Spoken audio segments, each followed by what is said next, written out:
All right. For the rest of this evening here in Artec Seminars, we'll be diving deeper into the world of sound design. First, we have Kirsi Ihalainen from Sibelius Academy, a former graduate of Aalto University, who's working as a sound designer, audio engineer, artist, composer, musician, singer, and I'm getting exhausted just reading her biography.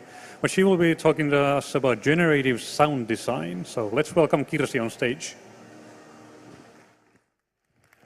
Hi. Thank you very much. All right. So, we're going to talk about generative sound design and what it means. And I have chosen these three attributes, complexity, realness, and quality, that I will dive into the process of generative sound design more. And I have, because I've made a research about this, so I have two study cases, one interactive 3D environment, and then also a generative sound installation. And we will go through those a little bit. But let's start. So, my presentation overview, we will go through shortly introduction about me, even that there was some already, and then about these questions that I had been pondering. And also, we will go through the perceptions of sound just a little bit, and then dive into the generative sound design and what it means. And then we will go through these process attributes, the complexity, realness, and quality, and I will define what those mean in the process. And the two case studies, the generative sound installation and then the 3D environment, and we will look at those researches and then finally go through the conclusions of the research. And then we will talk a little bit about the future research that I'm working on at Sibelius Academy with my doctoral plan, and then also some work projects that I'm working at the moment. And if you have any questions afterwards, then we'll have a discussion. Okay, so who am I? I'm a sound artist and a designer and also a researcher, Master of Arts from Media Lab, Aalto University, and preparing my doctoral plan at Music Technology in Sibelius Academy. I have quite a long experience with sound and music, and I worked in several music studios, in TV, in radio, in theater, and also at Remedy, for example, from the game companies. And that's just, then I kind of dived into this sound art thing and started working with interactive stuff, with sensors, and I do programming as well. So the generative sound design just started to pop up in my own works. I had a sound installation, and then I was working with the games, and I just figured that there has to be something that I can connect those two and find something new and revolutionizing in sound design. So I started to investigate more. And I wanted to also know what's the practice in the field. So I started interviewing these professionals in the field and asked them questions. What is a generative sound design and how is it used in practice? So my research questions were the quality in sound design. What is it? How can we measure that? Can we say that this is a bad sound quality and this is a good sound design quality? And what about generative sound design? Can I enhance that quality with generative sound design? And can I also enhance the experience? How does it affect the listener? And that's something really interesting. How does the listener perceive generative sound design? And also, what are the possible benefits and disadvantages? And also, what it is in practice? So, we'll just talk about really briefly about perceptions of sound so that you kind of get a little bit of glimpse what I'm going to talk about in the future. So there are these listening modes, and those mean that there are different kind of ways how we hear things. So it is about the ways that we detect what we hear. So that now I'm hearing a lot of something there, so that's something, but I'm still focusing on this, and there are different ways how we kind of like focus on with the sound. And we all have this auditory memory and cultural history. So my auditory memory and cultural history is completely different than yours because of your background is different than mine, and how I've grew up and how do I remember sounds from my past. So that immediately connects to the emotional impact. So I have a different kind of emotional impact on how I hear things and how I interpret that sound in my own mind. And that can actually also result as a physical response. So if there's, for example, a really scary sound and I go like this, so that's actually a really powerful physical response to a powerful sound. So what is generative audio? Generative audio has its background in generative music, and I don't know if you know about generative music, so music that always keeps changing, and the computer is generating the music and it comes differently all the time. So that's really the key element also in generative audio. So music is also part of the audio as well as the sound. But then the sound art came along, and this limit between music and sound became a lot more vague. So it's really hard to say what is sound and what is music nowadays.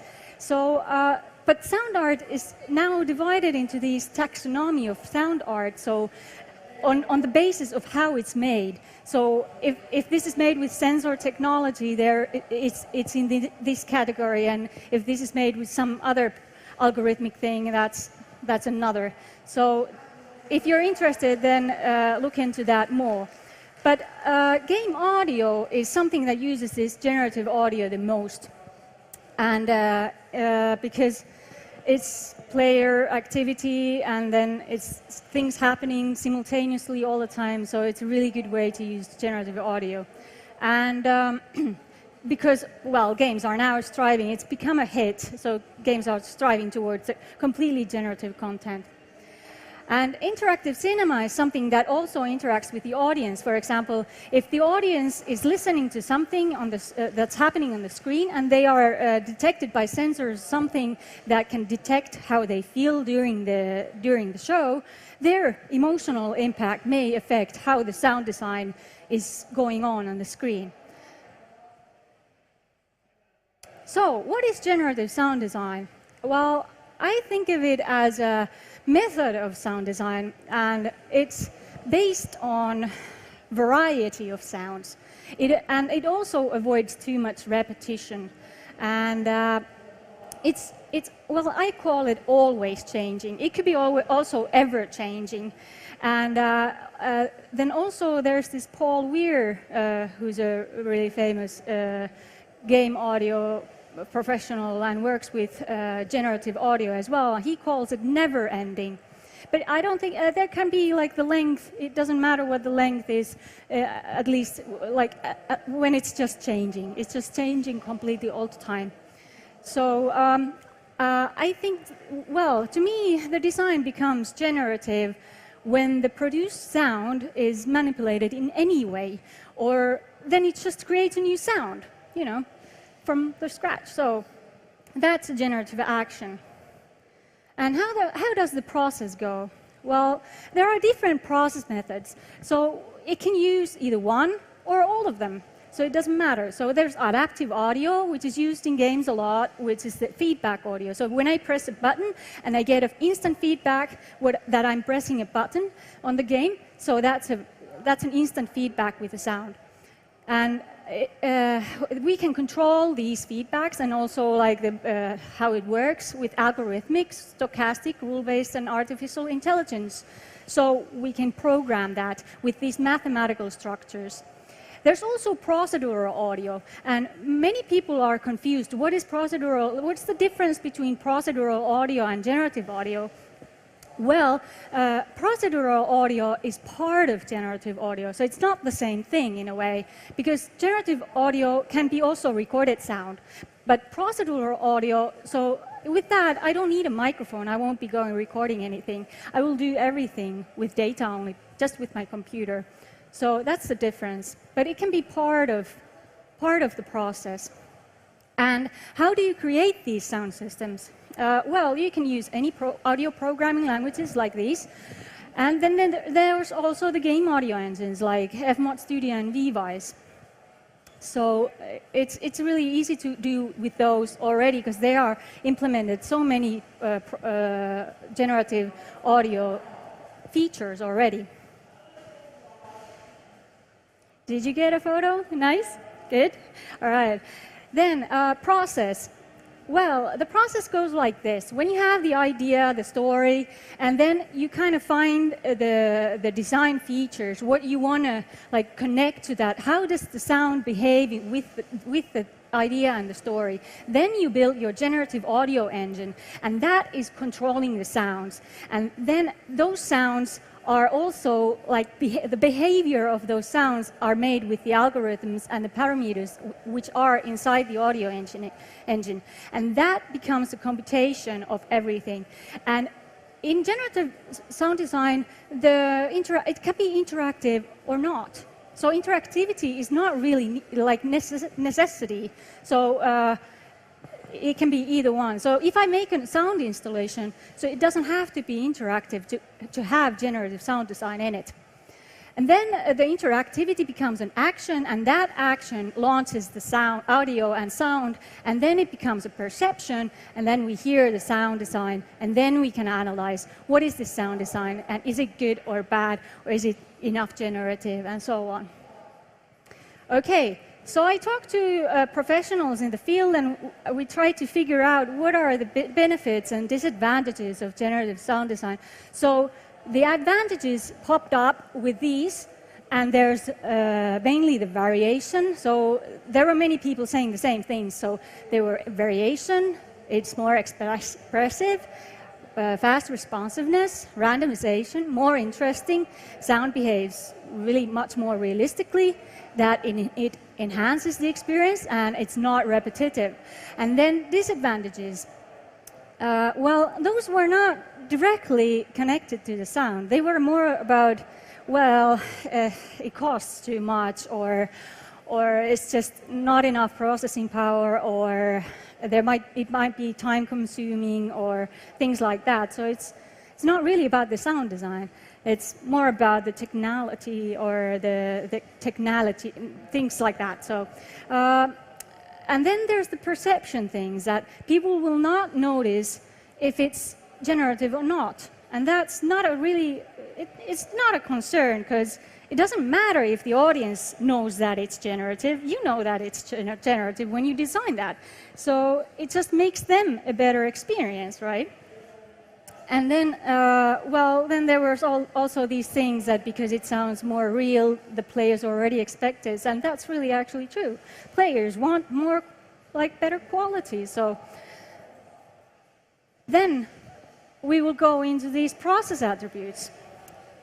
The first one is complexity. Sorry that I'm going so fast, because I have so much things to say, and I want to tell you all. But this is also online on my webpage if you want to see it. There's more information there. We'll go through that a little bit later. But so the complexity, the attributes that I've chosen, and it's based on sound quantities, sound grouping, and layering. And because the process is completely non-linear, so it requires many simultaneous sounds and sound textures and groups and layers. So I call it a process for handling the sound. Complexity is process for handling the sound and handling the sound behavior. So it's really important that the sound designer understands the need for the sound to behave in a certain context and how the sound behaves in reaction to other elements in the design. So that's really important. And there were some comments about the complexity, that it's more of a sonic property, and complexity is the number of objects presented in a game or a scene. And then realness. Well, if complexity was the process of handling the sound, then realness is the process of creating the sounds. So how do we create the sounds? Are the sounds plausible in the context? So that means, does the listener or the gamer believe that the sounds are real? Does it feel that they are immersed in the gameplay? And does it feel that this is something that they are into and that world is real to them? So the sound should also always fit to the context and create the wanted emotional immersion. So it's mainly about the feeling and the atmosphere. And there's always this battle between the organic recorded sound and the synthetic procedural sound. But that's not really, like, it's not relevant, because it's up to the sound designer to kind of sense that what sounds are needed to use in the design. So you can use both and still get a really, really good immersion in the gameplay. So realness is something that, whether you accept this specific sound to this specific context, or you believe those sounds are real. Then we come to quality, which is the third attribute that I've chosen. And this is something that comes really problematic. It's the most problematic while it is affected by so many things. Remember the listening modes and the things that I talked about, how to perceive the sounds? So all those auditory memory, our cultural ways how to interpret the sounds, how we hear the sounds, and how we have the emotional impact on the sounds, all of those affect the quality. So the technical quality is just one thing, but it's not really, again, it's not relevant. More relevant is that, because the quality is the end result of everything. And so the process is the most relevant thing. That you have thought about it, what kind of sounds you're putting in there. And because the complexity and the realness, they all affect as well to the quality. And that's something that comes after you've played the game. You cannot really say anything about the sound quality or the immersion or anything before you've played the game. So it's something that always comes as an end result. And I think of quality as an aesthetic value of the design. And there are also other things like visuals and sound functions and everything affecting. But most of all, it's like an aesthetic value to me. And of course, there are ways to improve quality somehow. Like, for example, in game companies, they have audio teams with quality assurance tasks just specifically for this, that they go through the quality, sound quality things and check that the quality of the sound and the sound design is perfect. So you always need another pair of ears, even if you're working alone. So the quality is the measure of how well the sounds are implemented, of course. And then sound has so many subtleties that when it comes to quality, it probably can be summed up with accuracy, reproduction, and most of all, enjoyability. That's really the key thing. Is the gamer entertained enough? Is the gamer enjoying the game and the sounds? So we will go to the first case study, which is the generative sound installation. So I created a sound installation that I decided to do as a development process. And I had 4 exhibitions. The first one, in the beginning, it was not that generative. And then the very end, it was, like, to me, quite generative. So I wanted to see how that process went and how people reacted to this installation. So what I did, I had an installation first with 5 channels, and I went to the forest and I recorded the forest, and then that recording I took it back and started to go through it, and I noticed these top frequencies in the sound. And okay, I chose 5 frequencies, like the 5 top frequencies that I would play in a space and recreate the space of a Finnish forest inside somewhere. So the first exhibition I did it with these actuators. So I had the 5 channels, 5 actuators, and the 5 frequencies from the forest. And I put each of them to play one of them. So when you entered the door, you could feel that you would enter the forest. Well, it wasn't as plausible first as I thought. And the people were not really stopping there like, oh, I'm in a forest or anything like that. So I thought that, oh, okay, so it's not enough for this. That I need to make it a little bit bigger and do something about that. So generativity was definitely needed in order to create more realness and also narrative. Because now I just had 5 frequencies. That doesn't tell anything. So I wanted to bring more story into the work.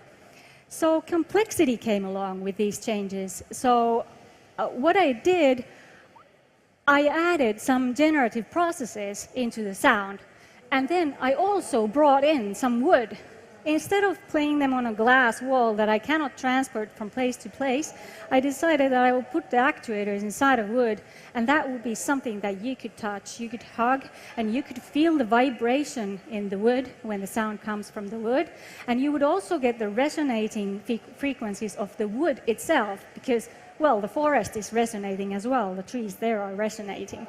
So I wanted to do something like that you could touch, and then there also came the smell and the visuality of the installation. So it became like a 4D installation instead of just with sound.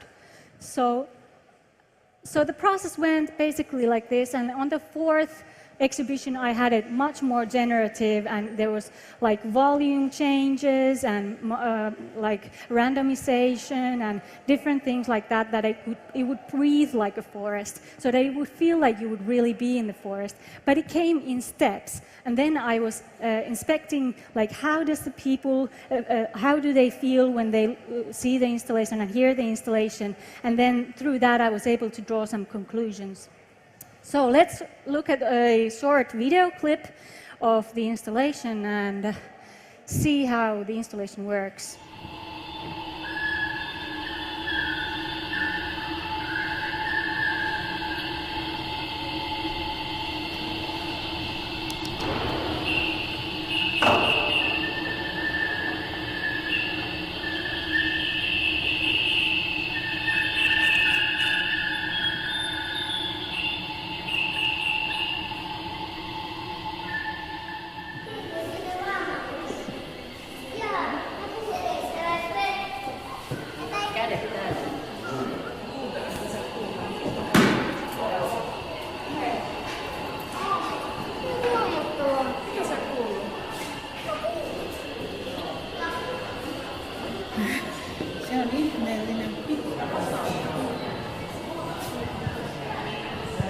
So please pay attention to the reactions of the audience when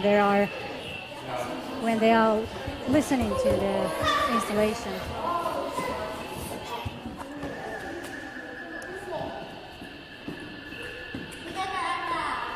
Okay, so by observing and talking to the listeners, I was able to discover what their experiences were. And the results were that the more generative, the more immersive, or that's what I noticed. And it kind of enhanced their experience. And it became more enjoyable for the audience. And also that the sound had created this other, deeper level that how the audience is experiencing the sound. And at this point, I also noticed that interaction is not needed. The engaged experience may function better, like in this one. And it totally depends on the context and the design, but it doesn't need to be interactive. And it was obvious that the people were already engaged so much because there were so strong elements together already. So the generative sound design had a main role, but it was just supported with all the other elements in order to just have the maximum effect to the listeners and just create the most immersive experience possible. Then the other case study. So what I did was I had my friend Alexander Nikulin to make me a 3D environment, and I decided that I will do 2 different kind of sound designs for this, and then test that whether people notice any differences. So what I did, the first sound design was that I made it non-generative, so there's no generativity at all. And then the other one is generative, and there's much more variation. So here you can see the route. There's this route. This is the beginning of the game, and then you're following this pixie light that guides you through the route, and then there's these certain things happening on the route. So now I will make a short test.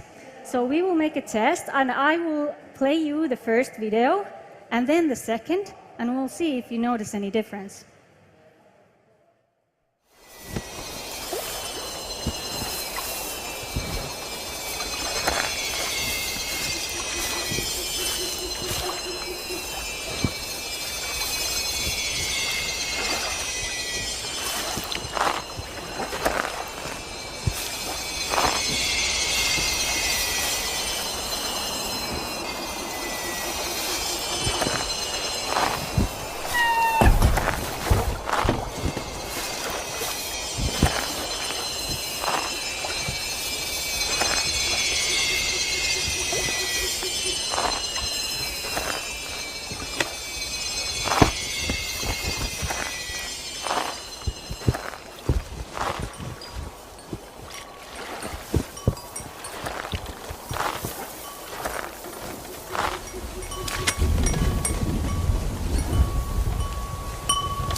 Okay, we'll go through the other one because it's quite long, so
okay. So, how many of you noticed some difference in these two? Can you raise your hands up? Okay, that's quite a lot. That's about half. And how many of you didn't notice any difference between these two? No one? Oh, you said that there was no difference between these two. Okay, so what were really the differences between these two? Well, the first one was not generative. So there were like really short loops that were just repeating over and over and over again, the same loop. And especially with the light sphere, the pixie, so the sound was just a really short loop coming again and again. And then with the footsteps, there were just two sounds coming one after another like this. With the other one, it was completely generative, so there was like randomization, and the sound of the pixie was changing a little bit all the time. So there was this sound of the footsteps were changing all the time with volume and with pitch and everything. So there was a lot more diversity in the sound. So what happened in the user test? Well, I had 36 test users between the age of 11 and 54, and not many of them were gamers, really, and just normal, regular people. And so there was the user test, and I'll just show a little short video of that as well.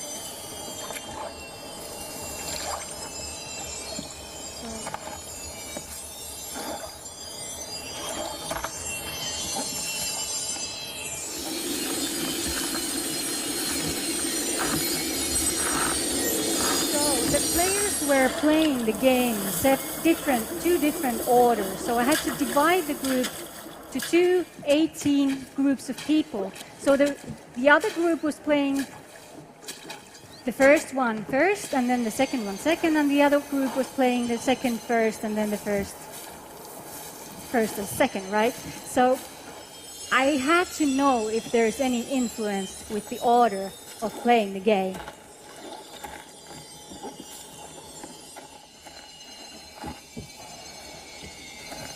And the first gaming experience was also a little bit longer because it was not a familiar route to them, and the second gaming experience was a lot more shorter because they already knew the route and how it goes. So, what were the results? I asked them that how many irritating sounds did they hear and how many of them were repetitive. So there's not really that much of a difference between the groups of 18 saying that how many of the sounds were like repeating and so on. But the sounds that were the most repeating and irritating for them were of course the footsteps and the sound of the pixie. So I couldn't really draw any conclusions at this point, so I had to ask them more. So, how did they feel how well the sounds were fitting the environment? So now I could see a little bit more difference. So they said that the generative sound design was fitting the environment a little bit better than the non-generative one. And I also asked how much the test users liked the sounds, and it was the same result. So they said that the generative sound design was it was a little bit better, that they liked the sounds a little bit better in that one. But also because there was just the changes were not, the differences were not big enough for me. So I asked them all these adjectives, like I gave them to combine these adjectives to their playing experience. So the non-generative was experienced as more pleasant, like really nice, engaging and predictable. But the generative one was chosen to be more interactive, enjoyable, active, satisfying. So the difference was that the first one it was okay, it was nice, but then the generative one was like, this is active and there's more power and I feel more immersed. So the end result was this. So 23 people out of 36 people said that the generative sound design sounded much better, that they preferred this sound design. And it felt to them more powerful and active and interactive. So it's really, really funny that first the differences were really quite minimal, and then the end result is this. So that's really intriguing, and I want to, in the future, know why is it so. Because the audio is a different medium from all the other mediums that we have. So the end result can still be this, even that I couldn't find it with my accurate questions, like with bigger differences between those two. So the conclusion is that the generative sound design has more power over the experience. And that there is definitely some kind of a difference there, but I'm still trying to find out in my future research what caused that more. So there are similarities in the experiences, and it's pretty remarkable that we could find it that the generative sound design is enhancing the experience in somewhat. So I think that they perceive differently, like the sound design, generative sound design is perceived differently, like emotionally. So it's not about the technical quality, it's about the experience and how we emotionally connect to the sounds and how do we feel the sounds and so on. So there's a lot of open questions, and that's why I'm continuing my work in my future research. And this time, because I was first just trying to discover the sound design, so now I'm also including music, because music is really a huge part of audio, and that's something that affects the feelings quite really directly. So now I'm going to research more about the music in the games and in the sound art, and then I will also make an interactive film. And then I will be able to tell whether I can use these methods to all of the multimedia formats. So it's not like it doesn't require to be for certain multimedia. Or then I will find out, okay, all of these multimedia formats need a certain kind of different methods that I'm not able to use these methods as a one method for all of them. So that's going to be really interesting in the future. And that's about it, but then I will talk a little bit about my work projects that I'm working on at the moment. So the Finnish forest frequencies, the sound installation that I showed you, it has now, even though it has been previously exhibited in Tokyo, in Japan, and in Reykjavik, Iceland, and here in Helsinki, now it's been selected to the biggest, world's biggest art competition called Art Prize in Michigan in USA. So, well, it's a really long trip to go there with really huge pieces of wood. So it's going to cost me quite a lot of money. So I made this GoFundMe.com/Kirsi Ihalainen, and if there would be some people that would gladly support me to go to USA and represent Finland as the only artist there. I was also selected as part of 25 artists that were given this small grant out of 1,554 artists, so that was also a really cool thing, and I really hope that I will get some success there and maybe even win something. I don't know. But then I will also launch my new sound art product. It's a design product called Kello Sound, and it will be launched in Formex. It's a design fair in Stockholm. And that will be at the end of August. Unfortunately, I can't really tell anything about it yet. But if you go to www.kellosound.com, you will find out as soon as the launch comes what it is. And then I will also have my first solo exhibition with my new sound work that I just finished working with them this week, and I look really forward to that. It will be here in Helsinki, in Arabia, in Galleria Huvila, if you want to come there. So in the beginning of December, it will start there. And then there's going to be an exhibition with a nature photographer, Olli Lamminsalo, at Kuusamo. It's in the very north of Finland.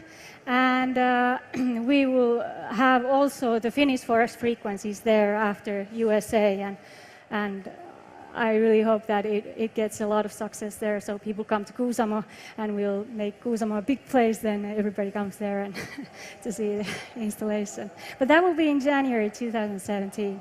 So I really want to thank you all for coming and listening to my presentation, and if there's anything, please contact me and go to see Kello Sound on the launch and my personal webpage for more works. And also, you will find the entire research with videos there as well if you want to read it through. It's my master thesis. So thank you very much.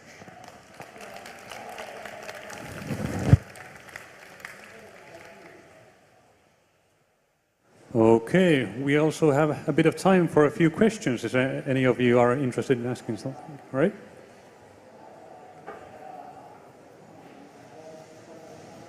Thank you. Small question about the man hours, because normally if you just take some, for example, the painful sounds in the beginning of the game, and then better sound quality from the same virtual reality. So the first ones where you took some samples, threw them in, and went to a pub. And how much longer does it take to create the generative sounds? Well, because it was a research-based thing, I kind of did them at the same time in a way, because I just wanted to make the comparison. But I would say that if you just throw in the sounds and you just take them from a sound library, of course you have to edit them at for at least something, you know. But well, it might take a little bit less time to do that way. But I would say, because in these systems they already have like these generative, and it doesn't really need I think that that's the difference of these, that when you just take the sounds and you put them in the game, that's not really designing sound at all, right? So, well, it might take a little bit more time, but I think that's worth it, isn't it? No, I wouldn't say that much, maybe, but I would totally recommend that we go to that, more to that direction, so that we change our attitudes towards that, so that the sound, because the sound is such an important thing of the experience already in itself. So if it's just an advice for game designers that if you're making a game and I don't know how many games they publish in one day, it's like a lot, and you want your game to just, come up there, be better than the other games. So why not do really good sounds? Then I'll bet that your game is going to be a lot better than the other games, right? And there's a good example. Badland is a really good example of that. It's really good sounds. Jonas Turner is a really, really talented sound designer. So that's really for a mobile game, because it's a shame that people turn off their sounds on the mobile games, because they hear the same tune just coming again and again and again. It's just so boring, isn't it? And I turn it off because it's just irritating. So that's something to think about if you want to stand up from other games to just make an impression with the sound. That's one thing. And also just design it as like a complex, like one good entertaining experience, because the sound is just supporting other elements as well. Are there any other questions? I guess. Oh, sorry. One of the numbers in the study was kind of interesting. They found the generative sound more intimidating. Why is that? Because of the activeness, because there was more thrive in there. So then there was these, because I had like the variety of the test users from really young ones, like youngest was 11 and the oldest was 54. So there were a lot of different kind of people there. So there was these old ladies who felt that the sounds were a bit intimidating to them in the second one. So that's where it came from. And it's really interesting that the three people that didn't notice the difference between these two, they were the most youngest and the most eldest. So that was something really interesting.